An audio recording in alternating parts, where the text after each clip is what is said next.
আসসালামু আলাইকুম, আমি মাহমুদুল ইরশাদ অল ইন ওয়ান বগুড়া শেরপুরের পক্ষ থেকে বলছি। আজকে আপনাদের মাঝে নিয়ে আসলাম কালাভুনার রেসিপি। তো কালাভুনার রেসিপিটা হচ্ছে অনেকে অনেকভাবে শেয়ার করেছে বা অনেকভাবেই হচ্ছে আপনাদের মাঝে উপস্থাপন করেছে। আজকে যেটা মনে হইলো যে ঈদের পরে একটু কালাভুনা করে দেখি।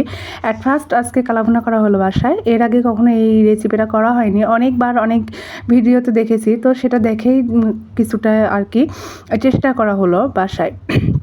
তো প্রথমত যেটা করা হয়েছে গরুর গোশত, আর এগুলো কিন্তু কুরবানি গরুর গোশত, এটাকে ভালো করে ধুয়ে নেওয়া হয়েছে। আর এইখানে একটা কড়াই তো দেখতেই পাচ্ছেন। আবার এই কড়াই দেখে কিন্তু অনেকে অনেক রকমের মন্তব্য করেন। আসলে যে কড়াইটা যত কালো হয় সেই কড়াইয়ের রান্নাটা ততটাই টেস্ট এবং স্পাইসি হয়। তো আমি এখানে যেটা করেছি আর কি, গরুর গোশতগুলো ভালো করে ধুয়ে নিয়েছিলাম। সেটা দেওয়ার পর এখানে কিছু মানে পেঁয়াজ কুচি দিয়েছি, আর তার সাথে রসুন। অনেকেই কালাভুনাতে রসুন ইউজ করে না, তো আমার রসুনটা কেন যেন একটু বেশি ভালো লাগে, যার কারণে আমি কিছু রসুনের টুকরো দিয়েছি। আর এখানে হচ্ছে খুব বেশি পরিমাণে ঝাল দেওয়া হয়েছে, কারণ কি যে অনেকেই বলে যে বগুড়ার মানুষ নাকি ঝাল খেতে পছন্দ করে। হ্যাঁ, এটা একদম সত্যি কথা যে বগুড়ার মানুষরা কিন্তু ঝাল প্রচুর পরিমাণে ঝাল খেতে পছন্দ করে। তো এখানে শুকনো মরিচের গুঁড়ো, তার সাথে হচ্ছে হলুদের গুঁড়ো দেওয়া হলো।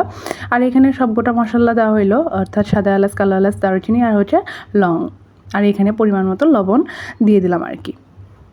তো দেখতেই পারছেন কালারটা কিন্তু অনেক সুন্দর লাগছে। আর এখানে যেটা করলাম, এখানে হচ্ছে একটা মশলা দিয়ে দিয়েছি। আর এটা কি মশলা সেটা তো হচ্ছে অবশ্যই জানা আছে অনেকেরই। তো এটা হচ্ছে কালাভুনার জন্য রাঁধুনি কালাভুনার মশলা আমি দিয়ে দিলাম, আর তার সাথে আদা এবং রসুন পেস্ট দিয়ে দিলাম। তো এখন ভালো করে যেটা করতে হবে, মাখাতে হবে, তার আগে আমি তেলটাও দিয়ে দিলাম। তেলটা পরবর্তীতে আর দেবো না, এই জন্য একদম প্রথমেই তেলটা দিয়ে নিলাম আর কি।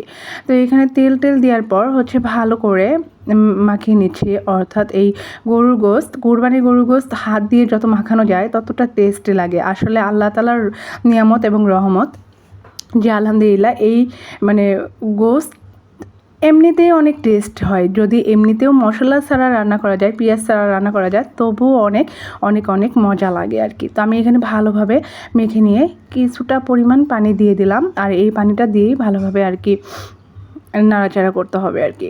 তো এইখানে তো পানিটা দেওয়ার পর ঢেকে চুলায় দিয়ে দেওয়া হয়েছে।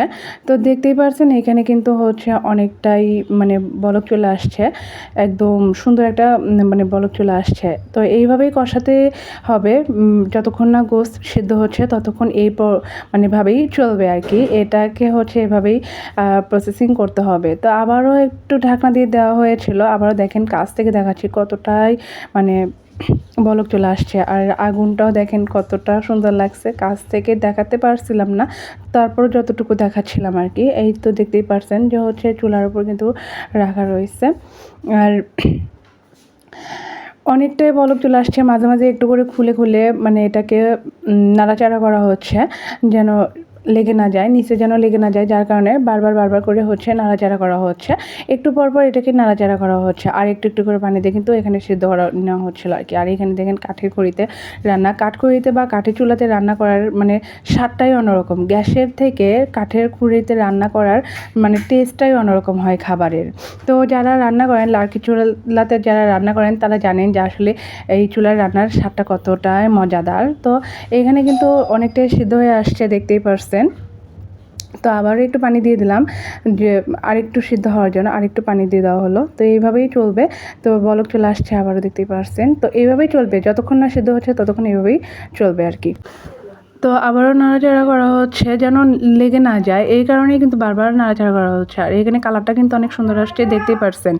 তো কালারটা কিন্তু অনেকটাই মানে ছেড়ে আসছে। আর এখানে যেটা করবো, এখানে রাঁধুনি মিক্সড মশলা, অর্থাৎ সব রকমের মশলার যে গুঁড়াটা সেটা আমি দিয়ে দিলাম। দেওয়ার পর আরও নাড়াচাড়া করবো যতক্ষণ না হচ্ছে মানে কালা ভুনা না হচ্ছে, অর্থাৎ কালো কালার না আসছে, ততক্ষণ এটাকে মানে ভাজি করতে হবে আর কি। তো এখানে কিন্তু গোশত থেকে অনেকটাই তেল ছড়ে দিয়েছে, দেখতেই পারছেন। তো নাড়াচাড়া চলতেছে, আর কালারটা কিন্তু অসাধারণ আসছে। তো এই রেসিপি আজকে সবার কাছে কেমন লেগেছে সেটা কিন্তু অবশ্যই কমেন্টস বক্সে জানাবেন এবং শেয়ার করে দেবেন সবার সাথে। আর কড়াইটাকে নিয়ে কেউ কোনো মন্তব্য করবেন না, কেননা যে জিনিসটা যেমনই হোক না কেন তার স্বাদটা কিন্তু তার থেকে 3 গুণ হয় আর কি। তো এখানে দেখতেই পারছেন এখন নাড়াচাড়া করতেছি, নাড়াচাড়া করতে যতটুকু কালার আসে আর কি, তো আজকে ফার্স্ট টাইম কালাভুনা করা হচ্ছে, এই দেখতেই পারছেন অনেকটাই হয়তো বা চলে আসছে কালার। তো আলহামদুলিল্লাহ আজকে প্রথম করা, সবার কাছে কেমন লেগেছে অবশ্যই সেটা কমেন্টস করে জানাবেন এবং শেয়ার করবেন সবার সাথে। আর আমাদের যারা পেজে আসবেন অবশ্যই পেজটাকে ফলো করে সাথে থাকার চেষ্টা করবেন। আর অবশ্যই লাইক কমেন্টস করে যাবেন। তো ভিডিওটা সবার কাছে কেমন লেগেছে অবশ্যই সেটা কমেন্টস করে জানাবেন। আমাদের কালাভুনার রেসিপি কিন্তু একদম রেডি, শেষ মুহূর্তে আপনাদেরকে দেখালাম। তো কেমন হয়েছে অবশ্যই জানাবেন। তো সবাই ভালো থাকবেন, সুস্থ থাকবেন, আল্লাহ হাফেজ।